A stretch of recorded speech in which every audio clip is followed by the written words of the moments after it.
everybody! I'm Karen Hartglass. You are listening to It's All About Food. Thank you so much for tuning in. And with me today is Gary Mattei. Hey! Welcome, Gary Mattei. Woo! Karen! Yes! Hey! We're doing it again. We're back together. We're back together with another episode of It's All About Food. And this is what we've been planning to do for over a decade, actually. Yeah, you and I on this show together. And now we're making it happen. But you've been doing this all by yourself with some amazing guests for how many years now? Actually, I will be celebrating 11 years of this show at the end of the month.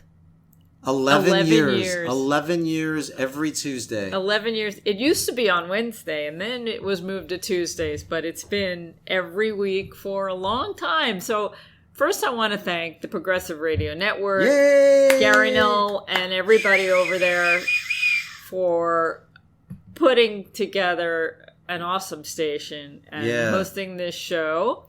I've learned so much. Yes. Progressive Radio Network, a shout out to them and to Gary Null and to the whole gang down there. Thanks for doing this, guys and gals and people and non-binaries and everyone. Everyone. And whatever your pronoun. I've like I said, I've learned so much from doing this program, not just from the people that I've talked to and the books that I've read and the conversations that I've had, but just, and it's funny because I want to say just learning how to talk, and all of a sudden I'm tongue-tied and I can't say anything. Anyway, we are. You're choked up is what you are. You're all choked up. I'm getting all choky. You are. I can see the eyes. I'm in the studio with you. I could see your eyes starting to well up with some tears. A little watery, yeah. Well, yeah. I mean, you've been doing this show, as you say, at the end of the month at the end of March. It'll be 11 years. It's a long time. That's a long time. It's a passion. Time. Yeah, and we're going to keep going as long as we can. That sounds good, Gary. Yeah. Here we go. Pinky swear. Pinky swear. Let's do it. Pinky swear. You know, you miss a lot just listening to audio. Right. But I like audio. Yeah, me too. And I'm glad that you don't get to see everything. Right. No, it's a lot of fun. And I've been having a blast doing the show with you the past several weeks. It's been really... Thank you. A lot of fun. Well, let's keep it going. Yeah, let's keep it going. Okay, so in this program, we talk about... Food! And there's a bright side of food. There's a dark side of food.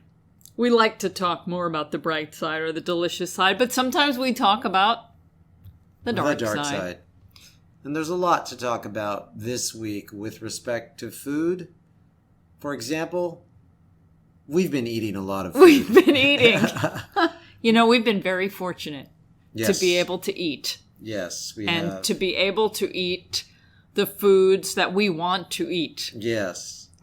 Can I just underline that for a minute? Because please do. Everybody takes, not everyone, but many people take that for granted. Yes. Just going to be able to either go to a refrigerator or a cupboard or walk out your door or call on the phone or order online, however you do it, and get food delivered.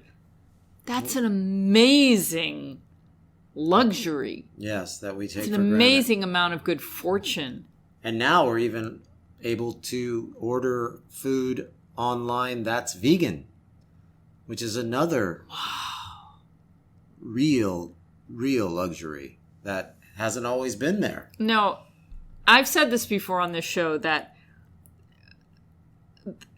the thrill is gone for me in some ways, where when I was first vegan in 1988 and in those early days for me, when I would find a restaurant or a store that had a treat, I went nuts. Yeah. And it was a big celebration. Yes. And now I'm still grateful, and there are some amazing treats that I've had, but it's not the same, except for today. Today was a real... Today was amazing. Yes. So we were celebrating today. Yes. Well, we should say we were celebrating today But we've been celebrating ever since the last time we were talking. Celebrating? To these folks. We like to celebrate. We've been eating tacos since Taco Tuesday. That's right. We've had a lot of tacos. We like tacos.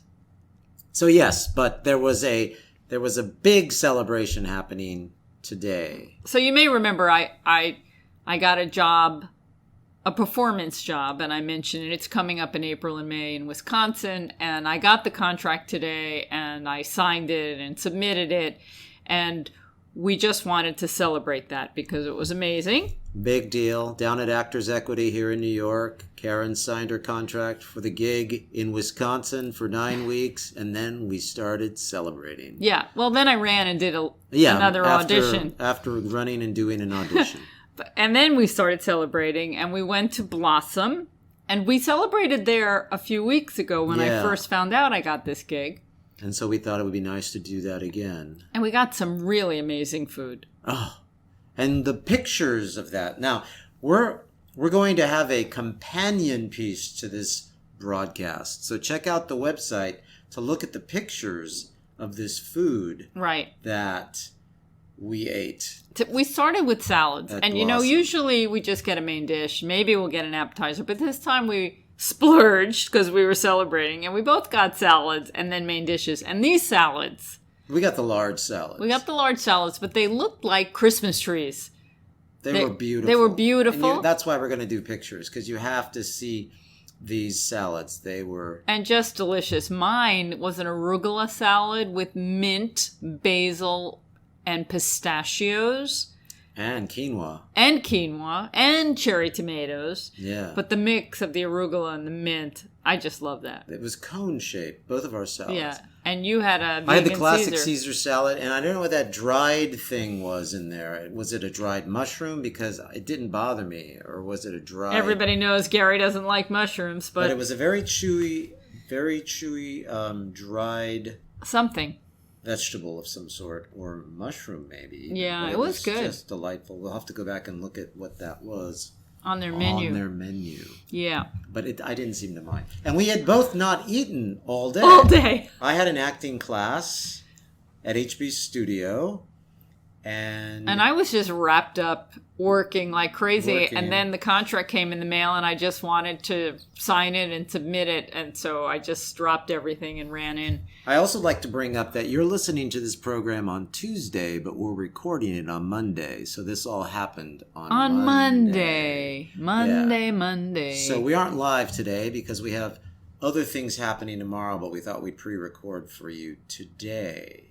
So we're talking about what happened with us yesterday. That's too confusing, especially for a lot of people who download this show after its broadcast, right? Which is tomorrow or next week, right? And we're talking about today and yesterday. But it's also daylight saving time. Time doesn't make any sense. No, it doesn't. But I just wanted everyone to know that we started out this week, this Monday, with Karen getting her contract. Okay, anyway, so we had this fabulous dinner, and we had the salad, then we had the entree, and then we shared a dessert, and we thought we were all done. I was very, very satisfied. This is very exciting. I love where you're going here, because, I'm really excited to talk about this. And the weather is amazing today. It's a gorgeous, spring-like day. Yes, unbelievably gorgeous. So we're walking around Manhattan, and it's beautiful, and we're heading towards a subway to take home. Right. And we passed by. And we walked right by it, too. We had a good clip. And we caught the sign out of the corner of our eyes, and we stopped and went back. It was like the most unbelievable thing. The sign said vegan gelato. And it didn't register, did it? No. Vegan gelato was we were dreaming. Exactly. Vegan gelato. We just kept walking. All of a sudden, I stopped and I went, wait a minute. Did that sign say vegan gelato? So we ran back to this store, and sure enough, there were these two delightful people standing in the store. They looked like fashion models. Yeah. A man and a woman, young man and a young woman. And they started to speak with these gorgeous Italian dialects. Yes. Great English. And all of a sudden we're like, is everything in this store vegan? And yes. They said, yes, it is. And it was like we were in a dream. Yeah. And I was, like I said, very satisfied from our dinner. And I didn't want to overdo it, but I also was in the moment. And I had to try it. Yeah. So we looked at all the flavors. The place is called Pura Vita Super. Pura Vita, as opposed to Pura Vida, for those of you who have been to Costa Rica. This is not Pura Vida, it's Pura Vita. Yeah. And it's the Italian. Super. And it's Pura Vita Super. It's at 208 West 23rd Street, New York, New York. And it's really cool. They just opened a month ago. They opened a month ago, and we sampled stuff, and we both had a scoop. I had the pistachio gelato, and you had the chocolate chip. It was made with oat milk. Yeah, oat milk is hot. It was delicious. Now, they also do some coconut-based milk gelatos. But these, my chocolate chip had these huge chunks of chocolate. I didn't give you any, did I? No. So for someone like me who's been doing this vegan thing for like 32 years, and I'm a little jaded now, and nothing impresses me. This made me stop in my tracks. Yeah, literally. It's really great. So for all of you out there in Manhattan or the New York City area or the tri-state area, and you come into town, check out Pura Vita Super at we want them to stay in business. We chatted with them a little bit, and I'm probably going to get one of them to come on this. Yeah, it's a brother and sister team. And they're from Bologna. Bologna, right. And they've been here a while, and they just opened this thing. Yeah, so we want to keep them in business. So go check it out. Take a trip to Manhattan.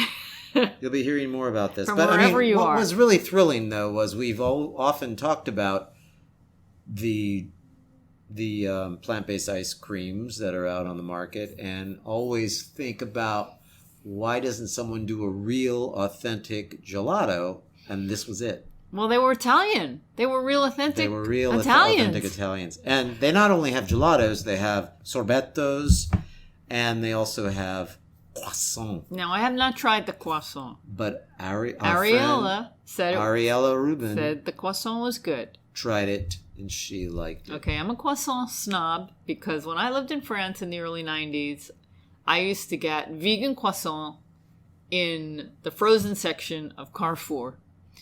And they were made with hydrogenated oil, so I'm not saying go run and get them because they weren't necessarily healthy, but you could bake them in your oven, and they were croissant. They were the real deal, only not made with butter. They were These made looked gorgeous. with And there were other oil. cookies and things there, too. But so many of the vegan bakeries that make a croissant, they're not really croissant.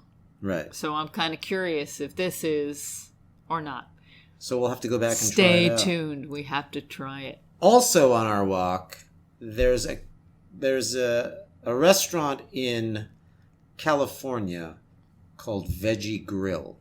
And we were always checking that place out, if you've followed Karen's blog over the years, What Vegans Eat, which is on hold. It's on hiatus for a while until we restructure the format. But all 5 years of the postings are on our Responsible Eating and Living website. Right. They're archived, so you can catch up while we catch up with our new, improved What Vegans Eat blog, which is more or less going to be a video blog.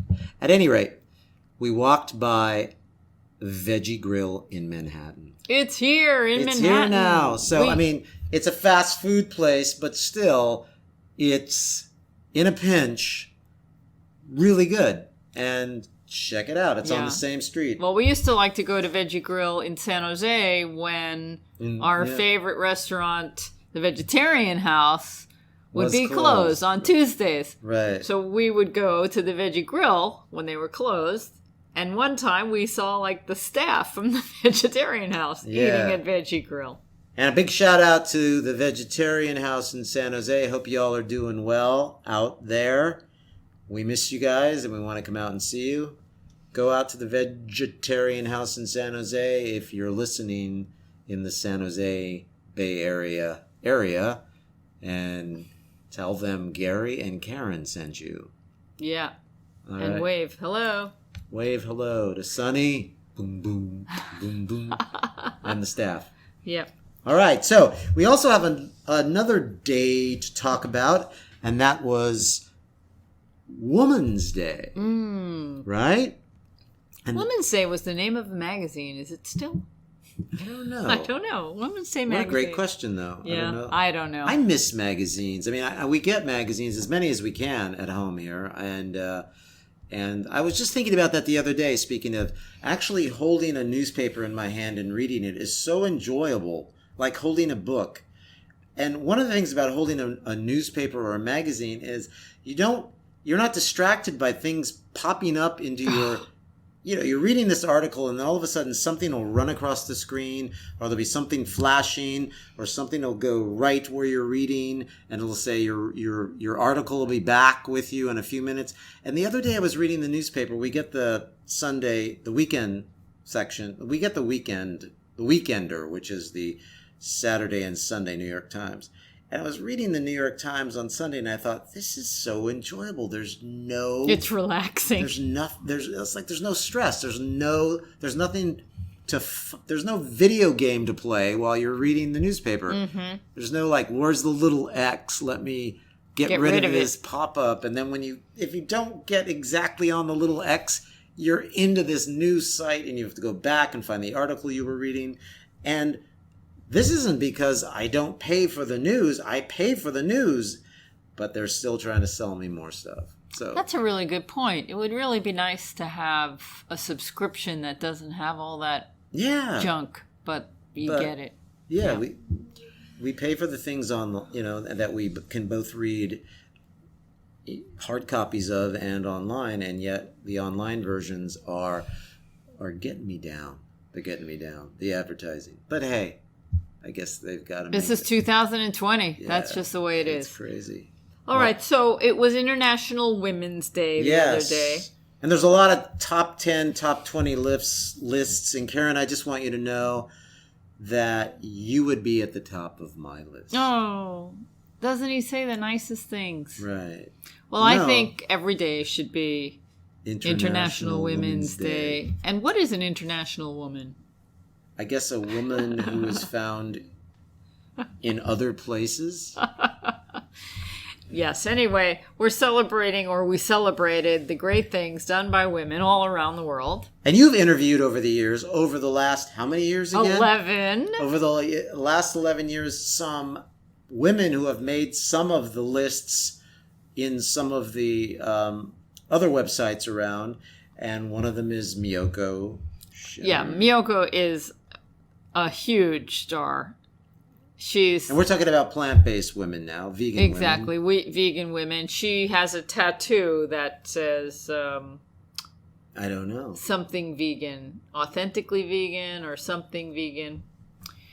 And she's just done tremendous things for this movement with so much integrity and grace. Right. So we love Miyoko. And you've interviewed Miyoko, and you can find the Miyoko interviews. I think you've done a couple of... Yes, I've done a few of them. Mm-hmm. Yeah, they're on the...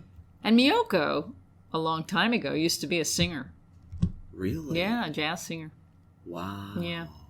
She's got that jazzy kind of vibe about her, She sure does. She is really But there are so many wonderful women that have done great things, and some of them don't get the press or the splash that some other people do. Tell us about them, Karen, because we want to hear about them. Well, there are so many, and I made a list, and I'm just looking at the list now, and I'm just going to pull out a few of them. I interviewed Dr. Saray Stancic. Okay, and she is the one who was diagnosed with multiple sclerosis, I think, when going through college. And she became a medical doctor.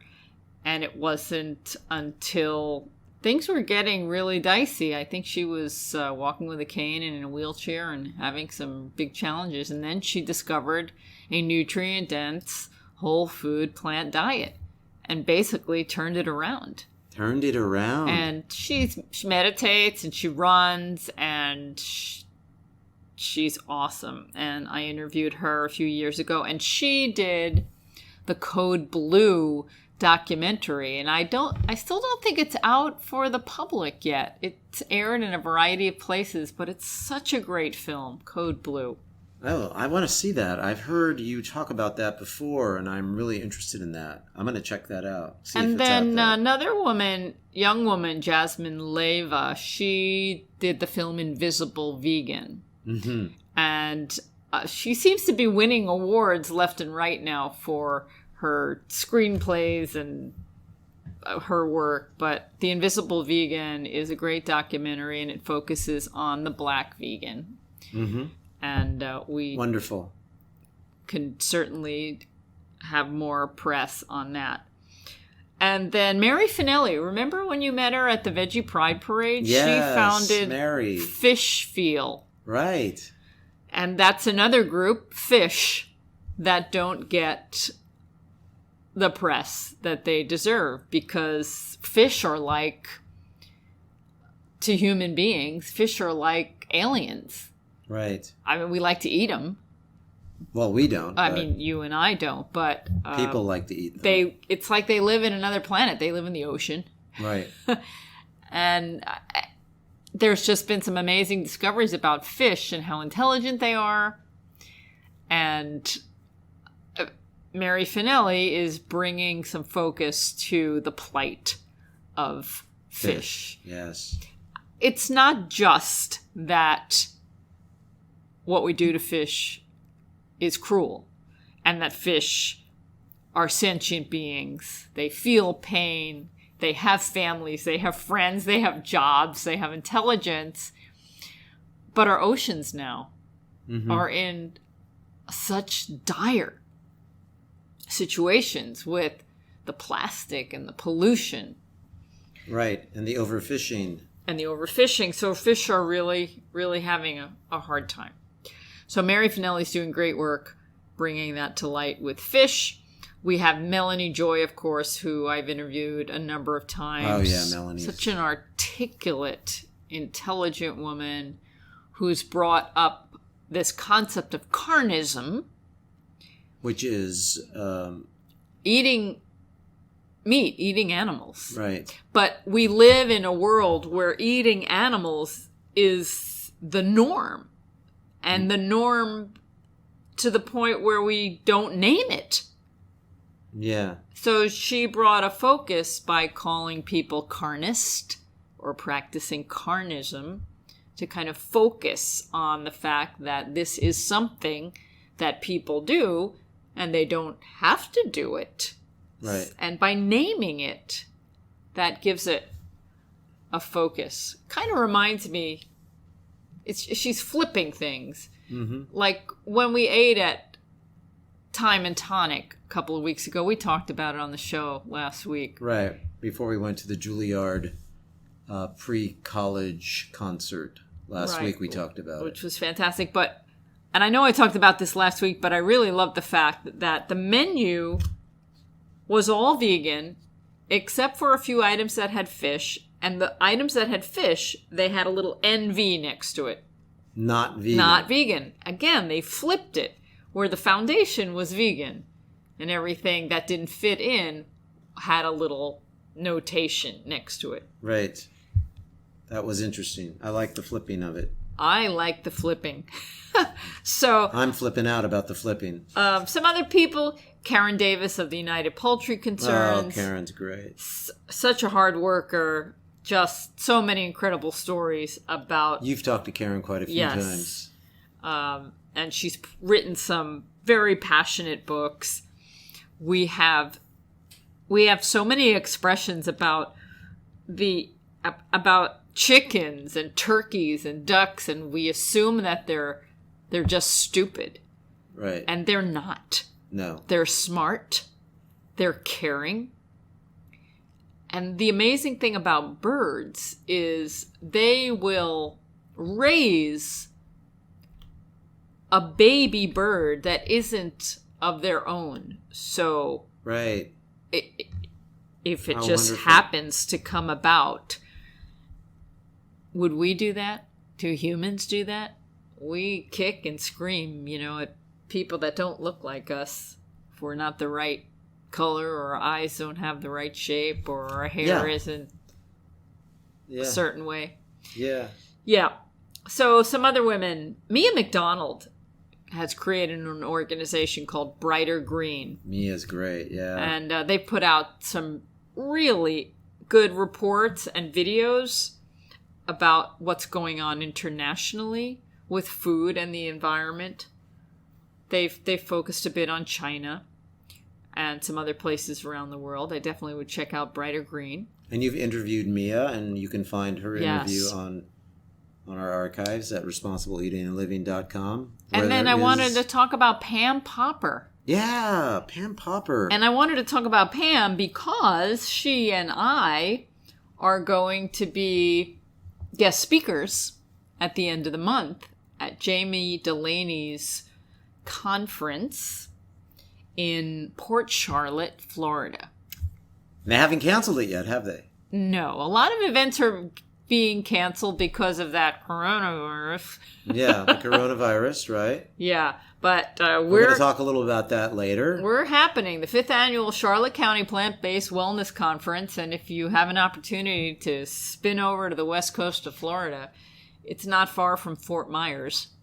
And I'll be there on March 28th speaking with Pam Popper and Dr. Delaney and her daughter, who is a dietitian, Addie Delaney, and it's going to be so much fun. Yes. But Pam Popper and her school has helped a lot of people move to a plant-based diet.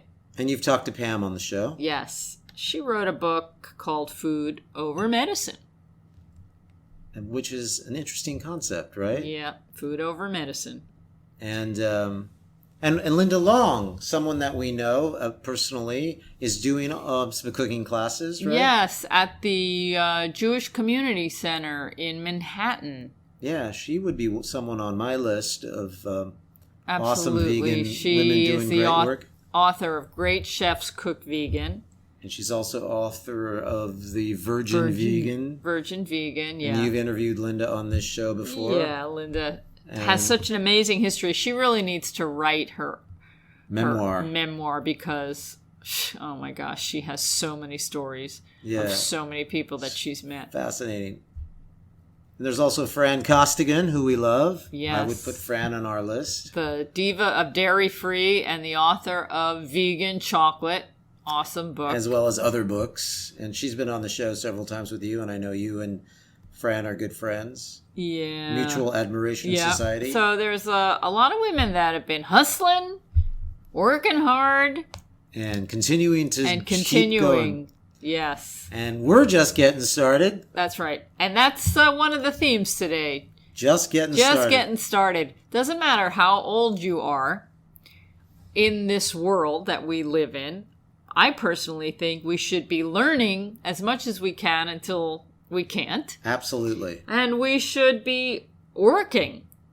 As much as we can. Preferably it's something you like to do. Yeah, I agree. So we have friends now, more and more, who are starting to retire. I don't like that word, do you? No, I'm just getting started. Yeah. No, I know. I'm just getting started. You just signed a 9-week contract today. You're just getting started. That's right. Woo! And another thing that we've been talking about a little bit this week is the fact that we've been talking a lot about the number 8.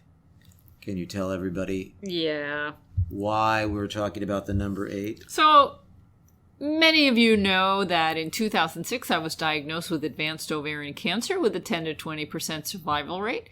I haven't talked much about that recently, but every year I get a blood test, and it's for the CA-125, which is an ovarian cancer marker, and I just had my annual physical, and I got my CA 125, and it came back an 8, which is very low and in the noise of the test. So that was another reason to celebrate. Yeah, that was the main reason to celebrate. Yeah. As far as I'm concerned. Yeah. 8 days a week. Yeah. We were trying to think of songs that have 8 in them. That have 8 in the lyrics. Yeah, so I want to let people know that if you have any questions regarding cancer, I have an article on the Responsible Eating and Living website called The Cancer Diagnosis and Health and Healing. It's an exceptional article. And also, if you know someone going through cancer, or if you've recently been diagnosed, or maybe you had cancer a while ago and you want to make sure it doesn't come back, if you have any questions, I'm happy to answer them for you. Period. I learned a lot during my romp with cancer. And you've written a book, which you're now in the process of finalizing and editing and all of that. Good It'll stuff. come out one day. Come out very soon. Yeah, but meanwhile, you can send me an email at info@realmeals.org. info@realmeals.org. One more time. info@realmeals.org. And speaking of real meals, we've had some really great meals this week. At home. We made a soup. You made a soup. And the recipe's up on the Responsible Eating and Living website, and I want to shout out about this soup. My sister Deb sent us some beans. You've talked about it before. And you used the cassoulet beans. Yes, the cassoulet bean. So Rancho Gordo is a company in California. Right. And they make a lot of they grow a lot of heirloom beans, a lot of heirloom legumes. And they're not just growing them in California anymore. I think they grow them maybe in Washington and Nevada. I'm not sure.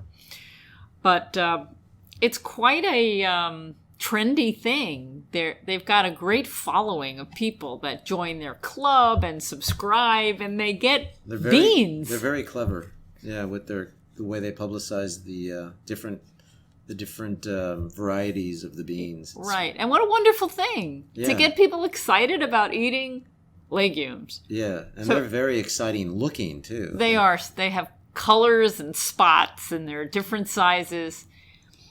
So Gary's sister has sent us gift boxes filled with these Rancho Gordo beans. Yeah. And we use the cassoulet bean. Now, many of you have heard of the cassoulet, the French dish cassoulet. We have a recipe for a vegan cassoulet. The French might, go crazy when we talk about vegan cassoulet, because when they have names for dishes, you're supposed to make them exactly the way they're supposed to be made. Except the cassoulet is kind of like a country stew, and it'll vary by the region for the people that are making it. But it's typically made with a white bean, the cannellini bean, carrots, other vegetables. I like to put herbe de Provence in it, and it has like a mustard sauce. And then, of course, the traditional versions have flesh, a variety of different kinds of flesh. Right. And we've done it with tempeh and tofu and veggie sausages, vegan sausages. It's a great hearty dish. I love it. Yeah. And we put it in our Le Creuset. That's right. Our Le Creuset from France. Which is a Dutch oven, a ceramic-coated Dutch oven. It's iron, ceramic-coated. Love my Le Creuset. Yeah, it's a really great... We have to get more of those Le Creuset, but where would we put them? Yeah, we don't have a lot of room, and they're heavy and expensive. Yeah. So we have one. We have one, and we use it over and over and over again. I'm telling you, these are amazing cooking vessels. So we have this cassoulet bean, and I could have made cassoulet with the cassoulet bean, but I decided to make a cassoulet bean soup. And it was so good, we wrote up the recipe, and it's yours for free in celebration of the anniversary of Karen's It's All About Food podcast on PRN. Now going into its what year? 11th year. 11th year. Yeah, so this is really a comforting, cozy, nourishing kind of soup Yeah. And I hope you try it. The secret ingredient, it's not just the cassoulet beans, but the secret ingredients that give the soup its flavor are the turnips and the parsnips. Right. And you were really adamant about getting a turnip or two and getting some parsnips and putting it in this soup. You were fixated on a turnip and a parsnip.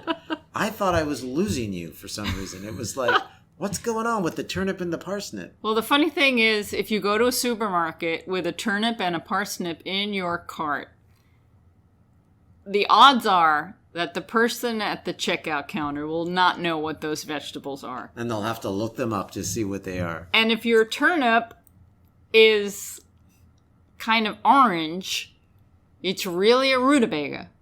But it looks like a turnip. Right. So it could be a rutabaga or a turnip. They kind of taste the same. And then the parsnip.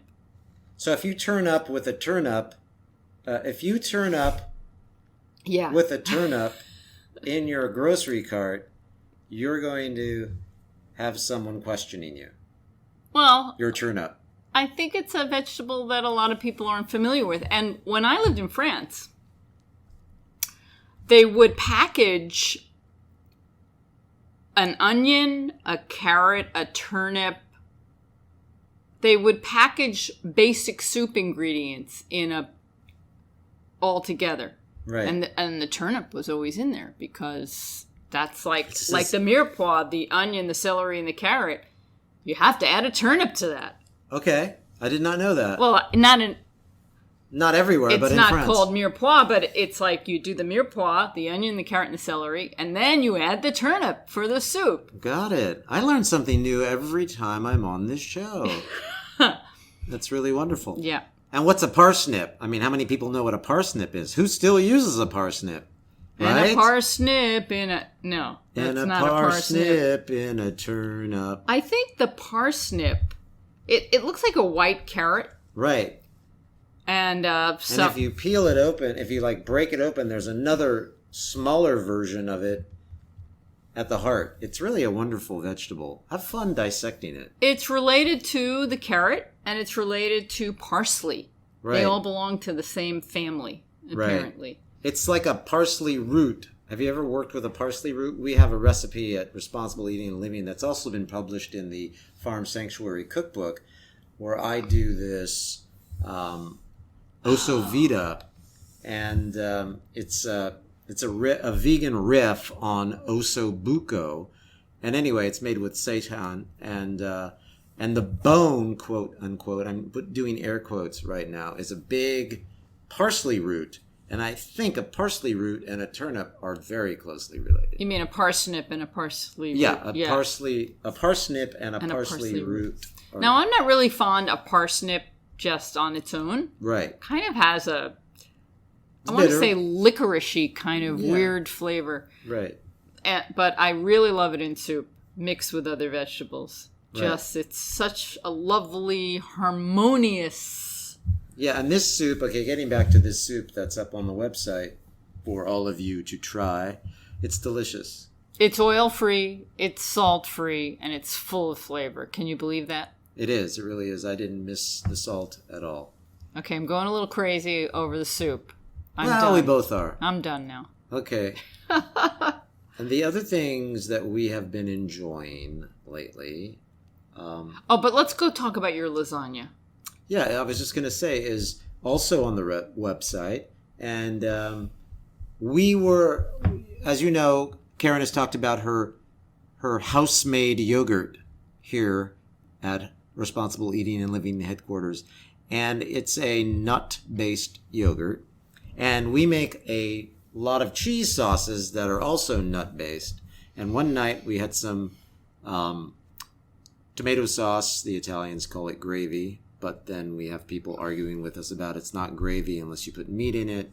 And I say, bah, to that. It's gravy. And the reason it's gravy is because I use a wooden spoon. And we have a video at the Responsible Eating and Living website of me making this lasagna al forno. And we use a ricotta that we make with almonds and a vegan cashew mozzarella that we make with, obviously, cashews.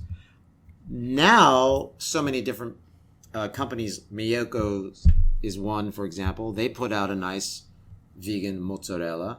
But I didn't have a ricotta, but I did have some of Karen's homemade, house-made yogurt. Only this yogurt was made with... Almonds. And that's what we make our ricotta with. Yeah. So I just added some nutritional yeast and a little miso, and it was fabulous. Well, what was special about it is the almond ricotta, if you have not tried this recipe, you absolutely must. I think it's like crack. It's just soaked almonds, raw, and then I slip off the skins, and then I blend them, and we add a little miso to it, and that's it. It's actually really easy to do. It's really easy and yummy.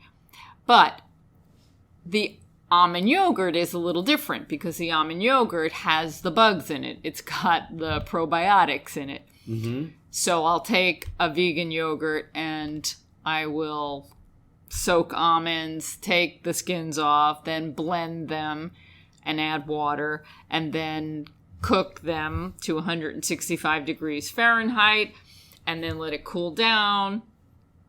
And then I add the old yogurt to it. And then I'll which is like a starter. As a starter. You could use probiotics in pills, too. But you like to reuse some of the yogurt from the last batch. I do. Just like the French bread, right? Yeah. The sourdough, right. And then Same put it concept. in our oven at a dehydrator. 110 degrees Fahrenheit. 110 degrees Fahrenheit. And I leave it in there usually for about 8 hours. But this time I left it in there for 12 hours. And it got really, really tangy. Right. And normally when you make the ricotta, you have to add a little lemon juice to give it that tang. We didn't need to do that with this one. No, this was really tangy. So instead of using our almond ricotta recipe, which was just simple almond soaked with some miso, you use the almond tangy yogurt. Delicious. And it was amazing. Yeah.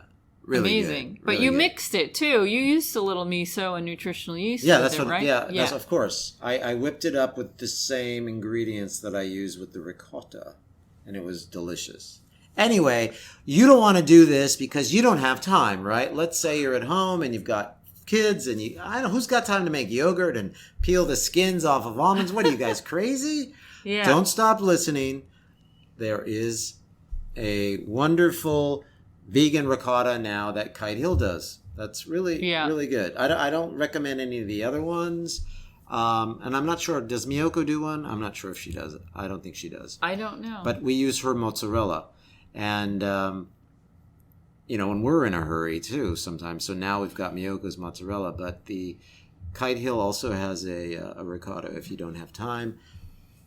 Or if you want to try to do it with yogurt, there's a lot of nut-based yogurts out there. Give it a shot. Add some nutritional yeast, add some miso, and Forager makes my favorite cashew-based yogurt. If we're going to get a commercial yogurt, I usually go for the unsweetened Forager cashew gurt.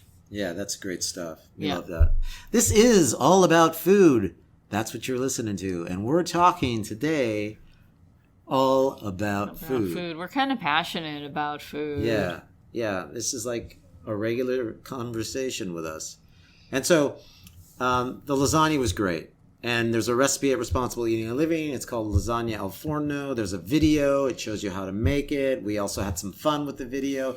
We try to package things here with a little showbiz. So we made some videos about a lot of different things. We're doing some of that stuff again. And check out the lasagna recipe. Now, I have an interesting holiday to discuss, which is coming up next Tuesday.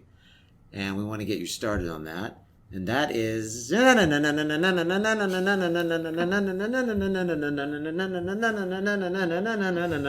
St. Patty's Day.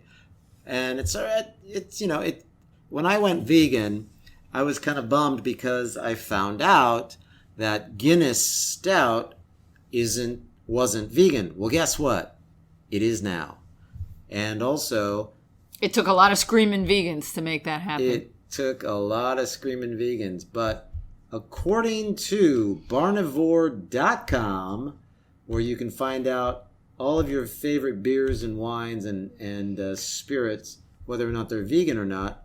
According to barnivore.com, all of the Guinness, well, not all of them, I shouldn't say all of them, but the Guinness that you would think most closely represents the beer you drink on St. Patrick's Day is now vegan. So the draft, well, let me just tell you what Barnivore says. And also, the other thing that's vegan, while I'm looking for the Barnivore... We've got the beer covered. There's plenty of beers that are vegan, including Guinness. But it's the corned beef and cabbage. Yeah. So now, let's talk about, after I pull up this other thing, let's talk about this corned beef that we found out today, of all days, in the New York Times. Yes, there is vegan corned beef. Vegan corned beef.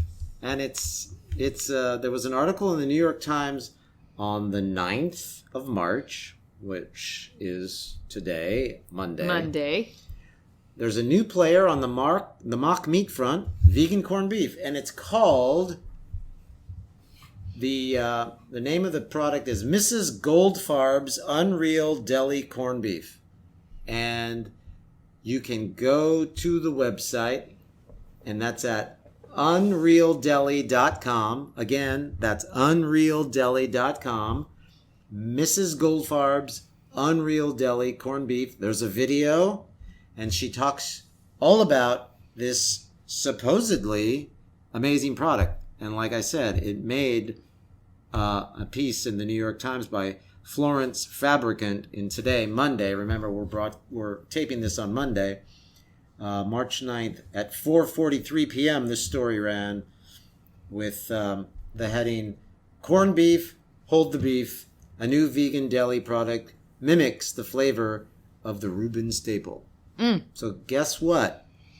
You all out there for your St. Patty's Day?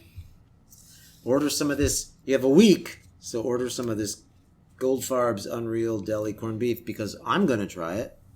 And I'm going to make some cabbage and some potatoes and get some Guinness and make black and tans with some Bass.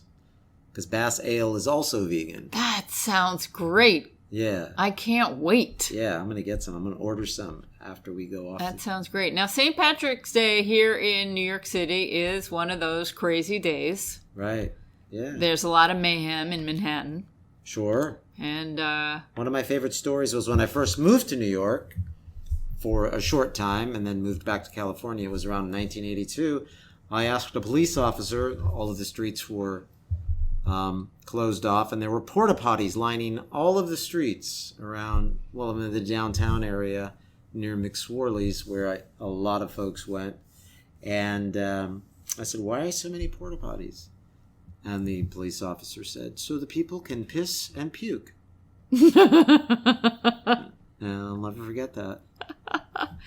We're very accommodating here in New York City. Yeah. And he was going along telling people who were sleeping in the gutter to get up on the sidewalk. I thought that was very nice. Yeah. If you can't beat them, join them. If you know people are going to be pissing and puking, give them some porta potties. Just give them porta potties. Yeah. Makes it a lot easier all funny. Around. But if you don't want to buy this Mrs. Goldfarb's corned beef, I have a great idea for you. And you go to the Responsible Eating and Living website and look at my marinated tempeh. I have this marinated tempeh recipe. And you add pickling spice to it. Follow the instructions and then add a couple of tablespoons of pickling spice. And your tempeh will taste like corned beef. Ooh. Yeah. And if you want to know what pickling spice is, just do the Google thing. It'll tell you what it is. But, yeah, I've done that before, and it works great. Yeah, it's tasty. And remember, just like corned beef, the longer you bake this tempeh product in the marinade, the better it is. You really can't over-marinate tempeh enough, as far as I'm concerned. And I learned this from a great cookbook also an interview that Karen has done over the years that we've actually filmed, one of our very first interviews. I learned it from Eric Tucker's Millennium Cookbook. That is my go-to book still today when I was transitioning from into a plant-based diet. I always talk about Eric's book. I love that book, The Millennium Cookbook by Eric Tucker and someone else that I'm not giving credit to, but he wrote it with someone else. Anyway, get it. If you're looking... If you want to learn, really, if you want to learn how to marinate tempeh and all of the things that you need to know about with respect to his tofu, his baked tofu recipe, I still use it today. Mm. It's just the staples. It's a staples cookbook. All of the staples of the vegan kitchen. And it's a great cookbook. And that interview with Eric was a lot of fun that we did in San Francisco at the Millennium restaurant. It was. The Millennium has since moved to an area in Oakland. Or near Oakland, the Oakland Hills area. And but that's when Ann and Larry Wheat also owned the Millennium in San Francisco, and it was at the Hotel California. Mm-hmm. Welcome to the Hotel California. Yeah, there really is a Hotel California.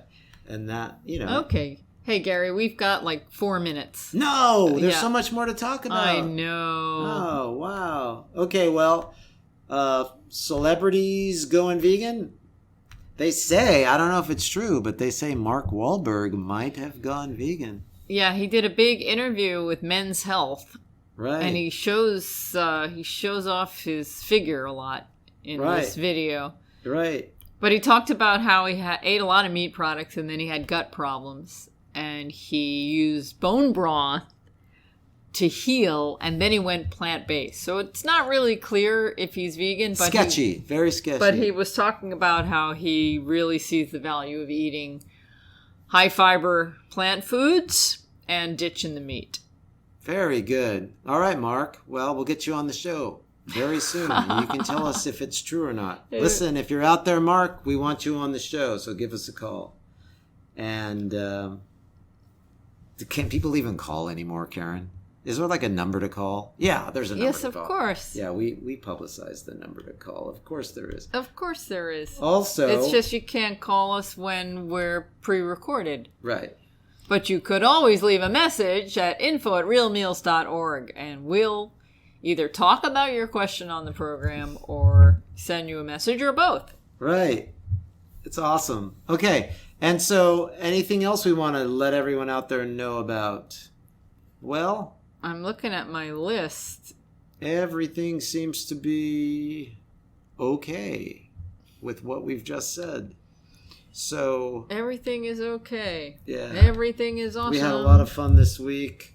And congratulations on how many years, Karen? 11 years. I did want to mention a couple of things. I am speaking at 2 different events this month. I mentioned the one in Port Charlotte, but there's also the Plant-Powered Metro New York group. Right. And they have different chapters, and one is in Queens, of all places. Oh, and I know where that is. And they have a meeting at the last Wednesday of the month.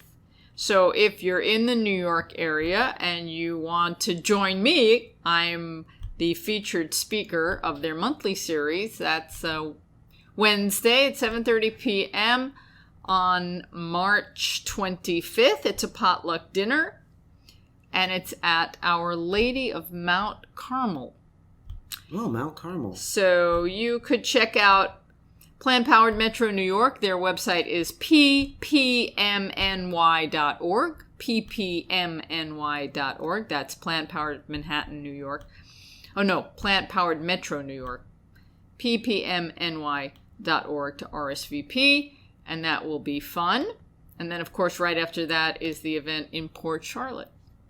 Have a happy St. Paddy's Day. We'll be back on the air next week on St. Paddy's Day, but get a jump on St. Paddy's Day and start looking at making some good vegan fare.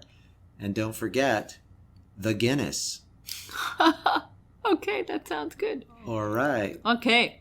Thanks for listening. Gary, thanks for joining me. Oh, I enjoyed myself. And remember, If you have any questions, info@realmeals.org. Info@realmeals.org. Follow us on Facebook. Follow us on Instagram. Follow us on Pinterest. Facebook, you said that? Yeah. Okay, great. Everybody. And download the app. ResponsibleEatingAndLiving.com. We have an app. We have an app, and that's where you can access all of our recipes, because that's what I do. Right. Yeah. Hey, have a delicious week. Bye.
Thank you.